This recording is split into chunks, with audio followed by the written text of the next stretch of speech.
Hello and welcome to Triads in Motion, episode 2. In this episode, we're going to continue the work that we did in episode 1. So if you haven't seen that, I recommend watching that first, then coming to this video, and it will make a lot more sense and you'll have a lot more context for understanding what we're doing. That said, I'll do a short review.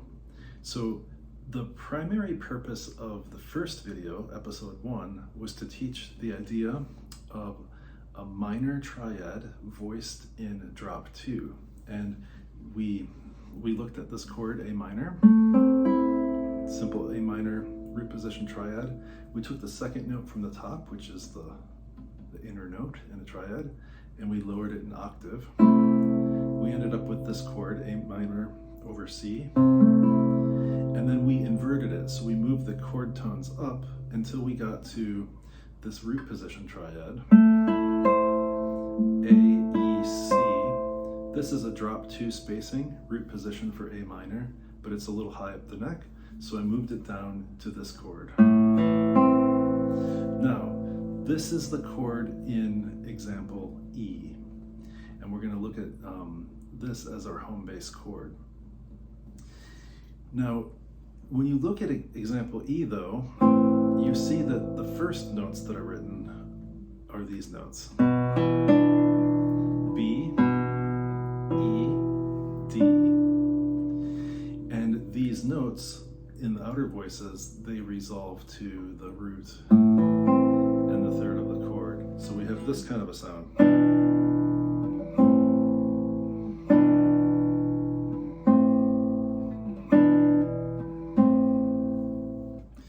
The idea here is double suspension.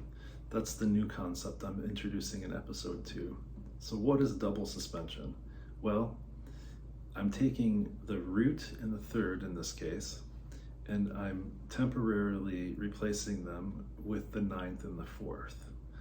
But my thinking is still just this basic root position drop 2 triad. So I think this, I think this, and then I play this.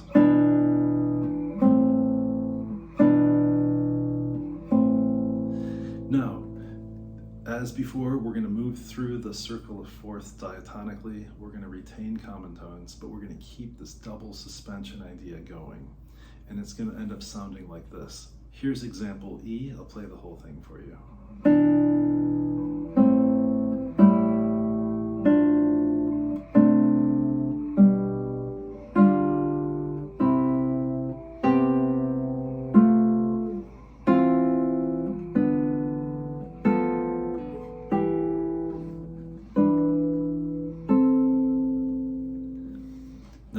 That fingering may not be the best possible fingering. You could explore many different options. I just improvised a fingering that seems to be okay, but you could hear the beauty of this harmonic tension and release starting to emerge. If we look at the second line of E, now I have the 4/3 and 6/5 suspensions together, and they sound like this.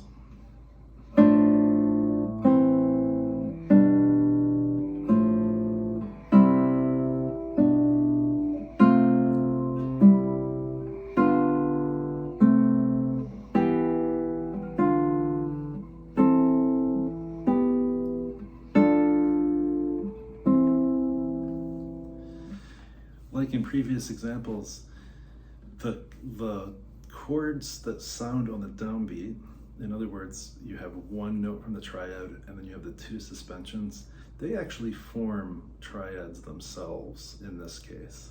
But we're not going to analyze them or necessarily even hear them as such. We're hearing the motion of the sort of a tipping over of the first chord falling into the chord on beat 3 and 4, which is the harmony that we have in our mind as we're playing, right? So I'm thinking A minor. This is really a D minor in second inversion, but I'm not thinking of it that way. I'm thinking of A minor, and these are suspensions. Here, this is really a G triad over B, but I'm not thinking of it that way. I'm thinking of this as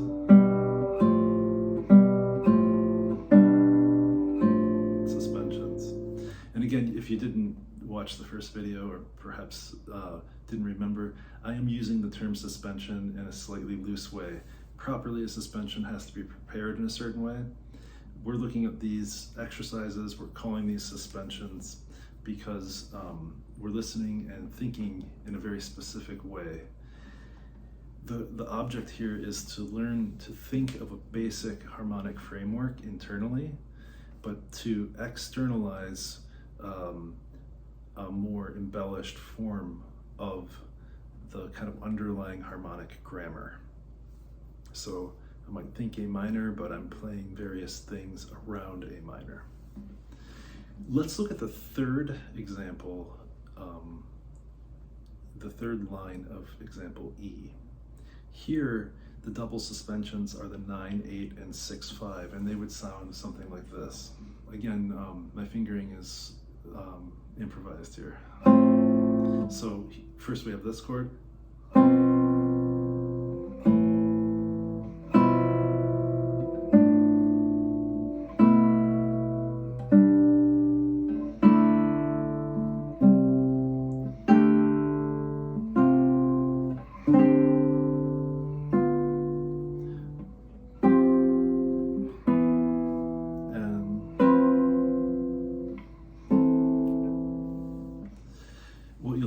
If you have some training in classical harmony, is that there are parallel fifths in some of these chords. For example, on the fourth chord, on the C chord, there's a parallel fifth.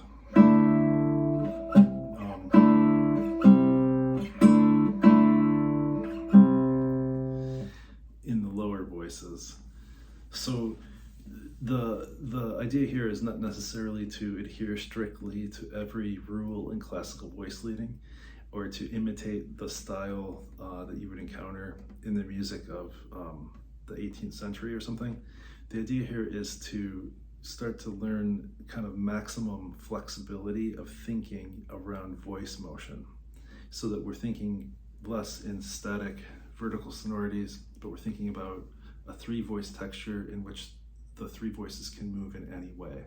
And as we're exploring this systematically, we're going to come up with some voice motions that might not adhere to certain stylistic standards.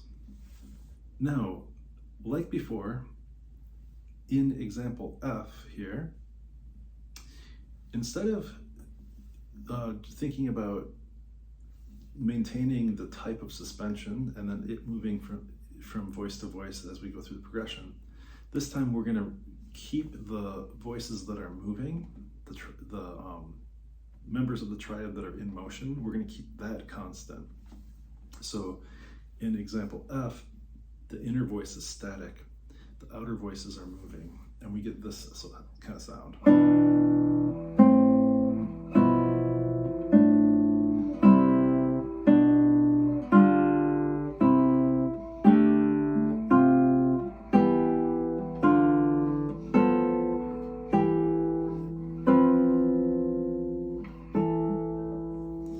So as I improvise some of the voices, I improvise some of the fingerings, some of the voices get cheated in duration a little bit. If I were practicing this as a classical piece, of course, I'd come up with ideal fingerings to maintain the continuity of voices. But the main thing, again, is to get that kind of fluidity of thinking and harmonic motion going. So here's the second line of F. And here, the lower voice is static, the upper voices move together, and it would sound something like this.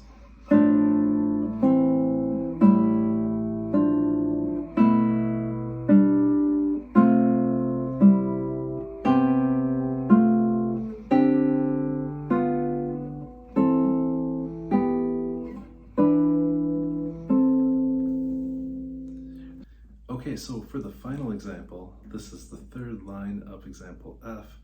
The upper voice is static and the lower voices move. And in this example, we have some sixths resolving to fifths, and we also have some parallel fifths again, but it sounds something like this.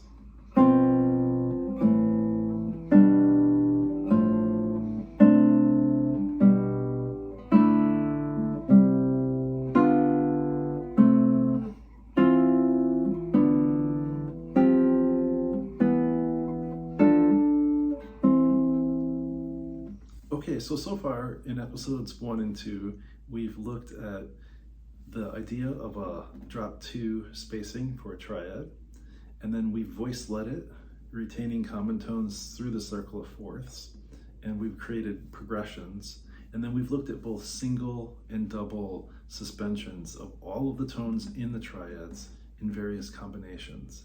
And so a good thing to do at this point would be to spend some time improvising with some of these examples. Create maybe a simple arpeggio type texture.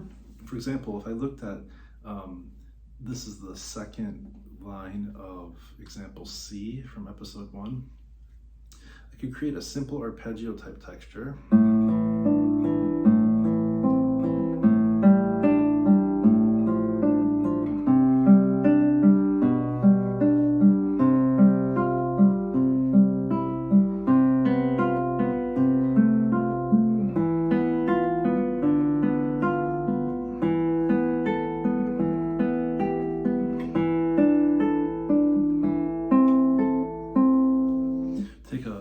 An arpeggio shape and then go through the chords, right? And another idea you can do is you could use some scale type passages, some passing tones to connect different voices in the triads as you go through the progression. And so if I were to take maybe I'll take the same example. If I play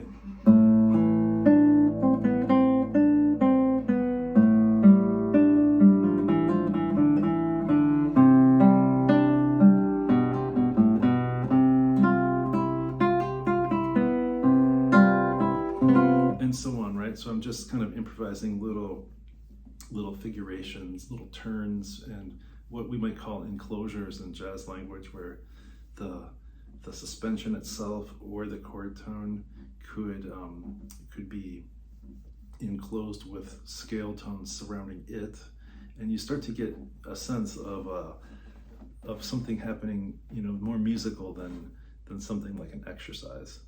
So this is one of the concepts I'm exploring in a new book I'm writing, and these are just a few pages from that book. And if you enjoy this, I'll make more of them. Happy practicing with triads in motion. See you next time.